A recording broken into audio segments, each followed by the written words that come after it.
bear with me today. You're not going to need your Bibles. This is really primarily for the kids, but I do know that adults love it as well. And so this is just going to be a story Sunday, okay? Kind of a Bible hour Sunday, but I hope you like it. I got to go find Sammy here, so bear with me for just a minute as Sammy gets ready. And this is always fun when you're in a smaller church where you don't really have a changing room where you can go get him. And actually, we do have a changing room, but it's become a storage room, and so you have to forgive him because I'd get lost in there. It's really bad. And Kalina didn't want me in her Sunday school room because I didn't take a shower last night. She thought the smell would carry over. Okay, Sammy's getting ready here. All right. Y'all are laughing at me. That's all right. Okay. Chase the hole, the rabbit goes around the root. I don't know. How does that not work? Okay. I'm a little nervous. Okay. Nobody wants to see it. There we go. Well, good morning! Pastor Bear told me there'd be a lot of people here today. It is awesome to see you guys. My name is Sammy, and I'm from Galilee, and I'm a little boy that lives there, and I've got a great story to tell you today. Something really awesome. If you want to, you can read it. It's in your Bibles in Matthew chapter 14, but just listen today because I'm nervous. But if you get in reading, then I'll want to read with you, and I'll sit beside you, and then that'll stop my story. So please just wait until you get home. But it's in Matthew 14 is where this story is found, and there's a lot in there that's not told, and so I got to share that. I got to fill in the gaps, right? Because sometimes they kind of miss some things, and I want to kind of help you.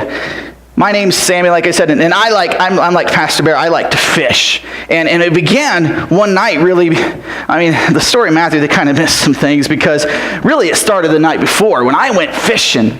I like to fish, and I caught this really big fish. I caught 2 of them. They were really big, and I was so excited with those fish, and I took them home, and my mom, she cooked them up, and she said, "Can we have them for supper?" And I said, "No, I want to share them with Benji because Benji's never." My friend Benji, he's a really nice guy. He lives down the road, and he has a brother named Abinadab. We don't like him too much, but they're okay. I like Benji a lot, and Benji was going to be impressed with my big fish. It was going to be awesome to show him those. And so Mom, she likes me, I guess, most of the time, and she cooked them for me, and then she let me put them up in kind of, we wrap them up in this oilcloth there, and I kept it, you kind of keep it on the ground because it's cooler on the ground. You don't like fish that's hot. That's yucky.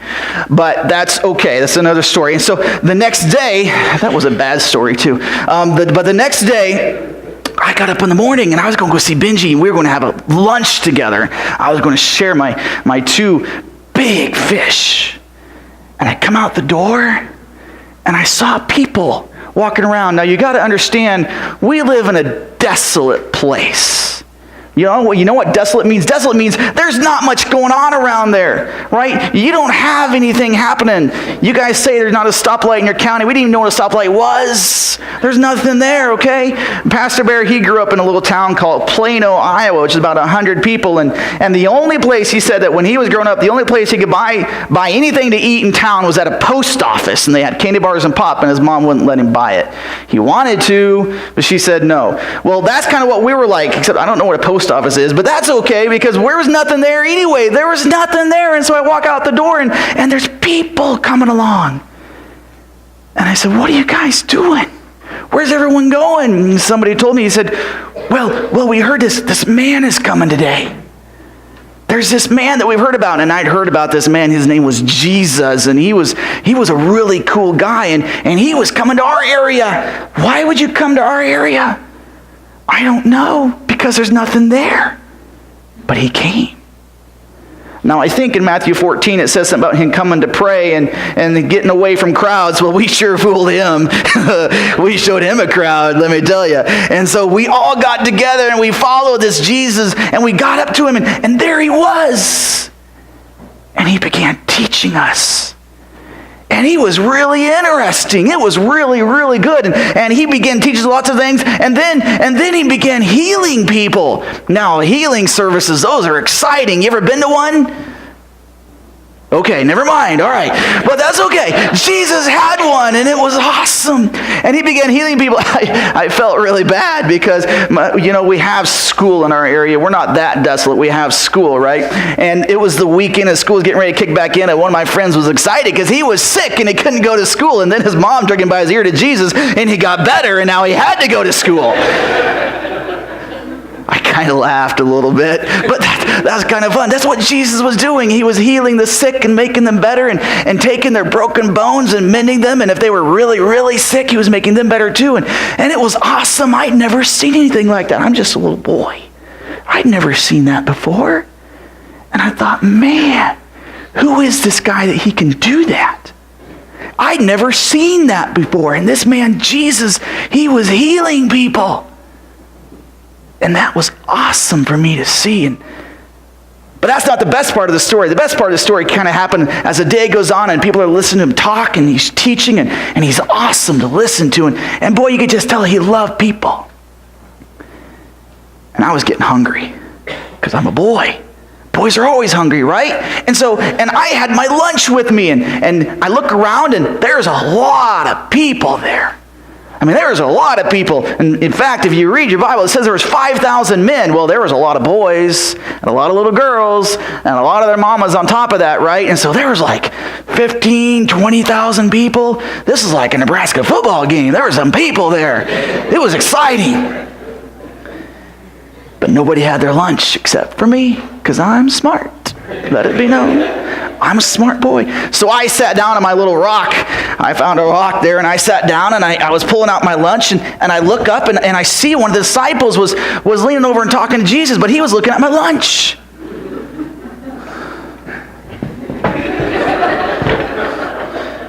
Pull my lunch out. He's still looking at me, making me nervous. The problem is that over here there were some adults looking at me because they had some little kids and I felt bad for them, but it was my fish. I don't want to give them my fish. And I look back over and there's Jesus and there's the disciples and I'm listening to what they're saying. And one of them, his name was Philip, and he said, we need to send him to town to buy something. Well, there's nothing there. There's nothing at all. And Jesus said, well, we'll go get them whatever they need to get. Just go do it. And then Philip, it just kind of hits him like, wait a minute. It would take 200 denarii to feed these people. Now, I know you guys don't have denarii anymore. Someday you'll get right with God maybe. But that's okay. A denarii was a full day's wages. And so it would take 200 days of me working to feed those people. Now, that's a lot of money. That's a lot of money. 200 days wages to feed all those people. Well, I didn't have 200 days wages. I had two big fish. I forgot. They're big fish. I had 2 big fish. And then my mom, I missed this part because my mom, she can bake. Oh yeah, I was telling about how good she does. And I know that there's some people here, I've heard about some of you. I've heard of you, Miss Leona. You can bake. That must have been her in the back. Okay. You can bake? Yeah. Well, my mama, she can bake bread. And she made me 5 special rolls, and I counted them because I wanted to make sure there was enough for me because I'm a growing boy. She made 5 for me, and I had 5 in my little lunch. And so I'm sitting over here on my little rock, and I'm sitting down, and I'm turned away because the disciples making me nervous. And then I get to thinking, wait a minute. Jesus doesn't have anything either. Maybe I could share one of my fish. Or maybe Jesus is tired. Maybe he could use the whole thing. And I knew I could go home that night and get something because my mom was there and it was a desolate place. There wasn't anything there for Jesus. So I packed up my lunch and I kind of turned a little bit and shuffled over to Andrew. And when a little boy gives up his lunch, it's an emotional time for him. It was really hard, but I gave him my lunch, and then I stood there, and Andrew kind of guided me up there, and there's Jesus. And Andrew said to Jesus, he said, Jesus, we have this little boy here. This little boy, son, what's your name? And I said, well, I'm Sammy. Well, Sammy has his lunch here, and Jesus, here's a lunch for you. And Jesus, he took my lunch and he opened it up, and I knew he saw my 2 fish. And I said, yeah, I went fishing yesterday, and I caught some really, okay, they really weren't that big. I couldn't lie to Jesus, and he could look at it, and he knew they weren't that big, but I had 2 fish. That's a good fisherman, right? 2 fish. I had 2 fish. And Jesus, he said, thank you. And then he turned to the disciples and said, have everybody sit down in groups of 50. And I thought, man, I give a gift, and now I got to do math. Why? So they sat down in groups of 50. He had them sit down, and there's a lot of groups when you got that many people, and I couldn't count that hot fast, and I was nervous about what Jesus was going to do, and I didn't know. And I'm just standing there, and he pulls up one of my pieces of bread. And he begins to break it, and he has a disciple come over with a basket, and he begins to crumble it up in the basket. And you know how sometimes when you have guests come over, you kind of fluff the food to make it a little bit more, right? Like the potatoes, you had just a little bit more milk to it, and it makes them puffier, right? We had scrambled eggs yesterday with some friends, and scrambled eggs, you can add milk to scrambled eggs, and they'll do the same thing. They'll just kind of fluff up, right? And so 3 eggs can look like 5 eggs, and that must have been what Jesus was doing, although I don't know how, because that one piece of bread, that filled up half a basket. And I was pretty impressed with that. And so then he reached in and he grabbed up the second one and he crumbled it up and he filled up the other half of the basket. Like, wow, I knew my mom could make bread, but that's awesome. And he sends that basket on. So then he reaches down in and he pulls up one of my little fish. And he begins to break it into chunks too. And fish don't fluff. But these did. Maybe they were puffer fish. I don't know. But they fluffed up, and then he got a full basket out of one of my fish. And they began passing these baskets around. I'm watching the disciples pass the baskets around. And I turned back, and Jesus got my 3rd piece of bread, and he got a full basket out of that thing. And then he grabbed 2 more pieces, my last 2 loaves, and he filled up 2 more baskets. And then he grabbed my last fish, and he fluffed that one up really good. It must have been bigger. He got like a basket and a half, right? And so now I'm watching the disciples, and okay, now what?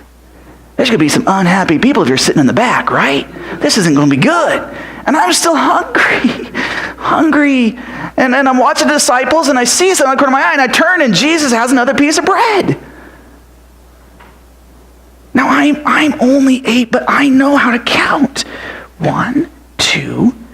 Okay, he had 2 in the first, and he had another one, and then he did. And no, there shouldn't be another one. Maybe I miscounted, but food's important to me. I don't think I miscounted. Well, maybe I did. Okay, and so he fills a whole basket, and I'm watching it go, and then he reaches in, and he pulls out another fish. Now, a fisherman never exaggerates, okay? But he never refuses to tell the truth. And you know when he catches 2 fish, he's not going to forget a 3rd. And I'm telling you, I know I did not forget a 3rd, and Jesus had 3. Where did it come from? And I watched, and I peek over his shoulder, and there's still fish in there. And there's still bread in there, and I know 1 basket, 2 baskets, 3 baskets. Okay, I'm confused. Wait. And I watched him, and he's pulling more fish out, and more fish out. And I'm watching as the baskets go around, and pretty soon all the disciples have baskets, and they're going to the people, and they're saying, hey, you want more? This is smoked fish. Do you want more? And they're offering baskets, and everyone's like, no, we're full. I'm like, are you kidding me? They're just small fish. And everybody said, no, we're full. Like, whoa.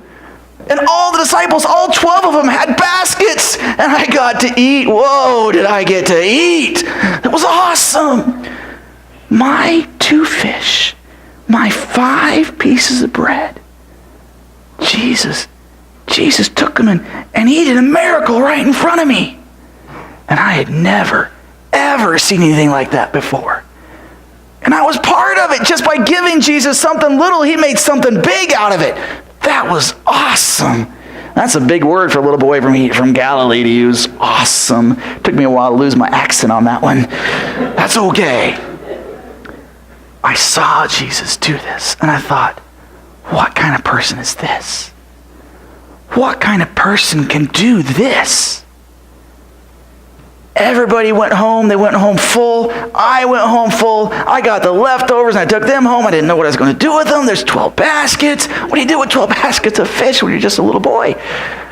You eat at 9 and at 9:30, 10:25 because I was hungry. But I couldn't eat all that, but I tried. But that night I was laying there in bed and yeah, my tummy was full and I was content and it was awesome. And then, oh man, then a storm came up like you wouldn't believe. It was a bad night for a storm. It was a really big one, a really loud one. And I'm the man of the house. So I went checking my mom, make sure she wasn't scared, because that's what men do. And I went in, I kind of held her hand, and I had to curl up next to her or something, because I think she was scared a little bit. She was shaking.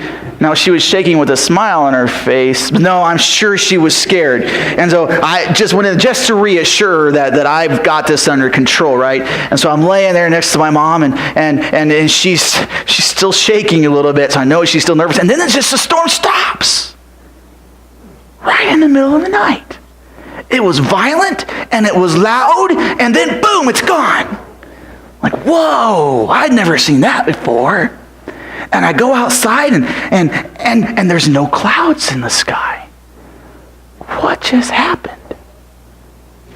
I didn't know.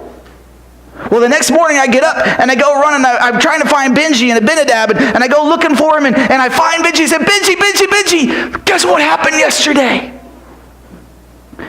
And Benji said, well, I don't know what happened to you. Where were you yesterday? Well, I was over there. There was this man, Jesus. Benji, yeah, I know. I was there with Jesus. And I had some great food yesterday. Sammy, where were you? And I said, Benji, that was my lunch. I caught 2 fish. And that was my lunch. And Benji's like, whoa, those must have been huge fish. Oh, they were. Yeah, they were big. They were very big. Jesus, he kind of had to perform a miracle on my mom's bread, but the fish were big, let me tell you. Benji got to see that too. I didn't even know he was around.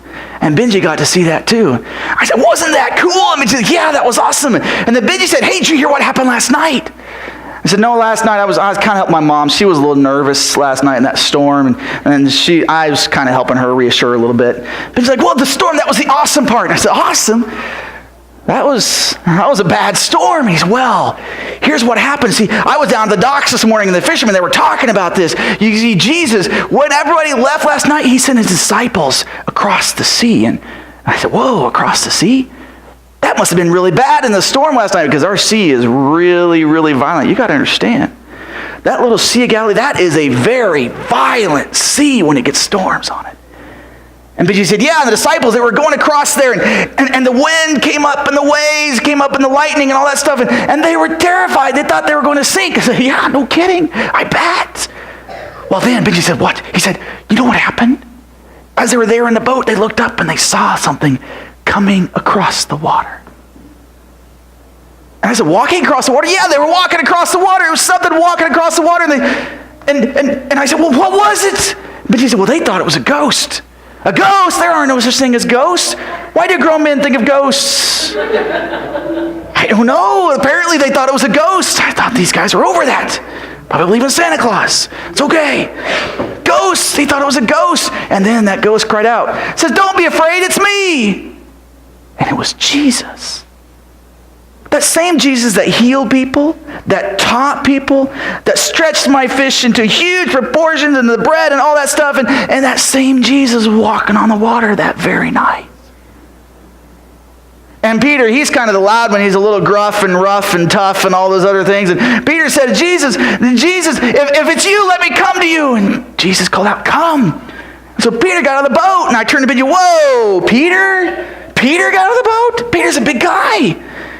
He probably floats, but I can't imagine him walking. Yeah, Peter got out of the boat. And so Peter began walking toward Jesus. And then Benji told me, he said, Peter took his eyes off of Jesus and he began to sink.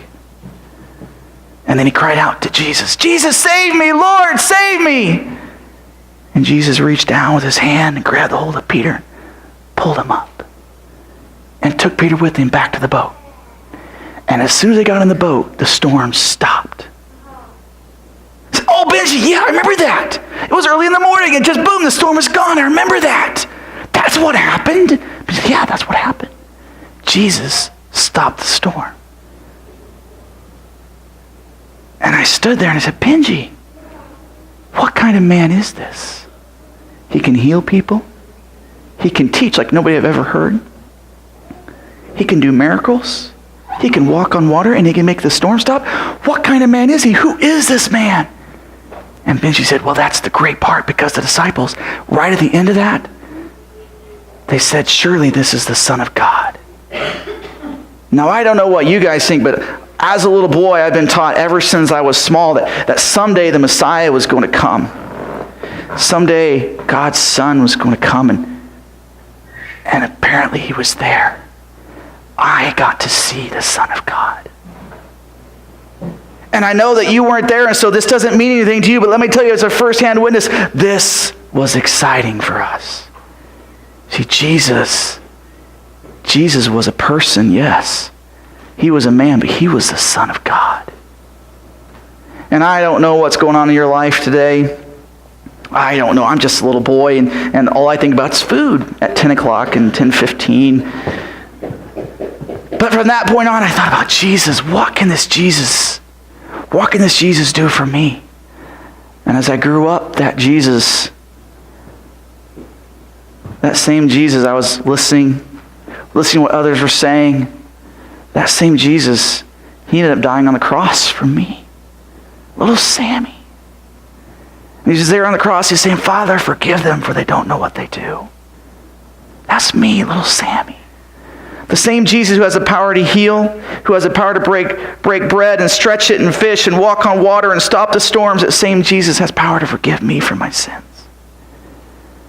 And I know I'm not a good speaker or anything, but I got to ask you, have you ever done that? Have you ever believed in that Jesus? Because he's an amazing dude. That's a weird word for me to say from Hebrew, dude. I'm not used to that. But Jesus was real, and he's still living today. And I had to decide what to do with that Jesus. I had to think about it. I had to process through it. And I was there and I saw it, and so it was easy for me, and it's probably not as easy for you because you didn't see what I saw. But let me tell you, what the Bible has written down was true. That Jesus is real. That Jesus is real. And if you've never given your life to that Jesus, today would be a good day to do that. I'm just a little boy again, and you guys are a bunch of adults. You may not want to listen to me, and that's fine.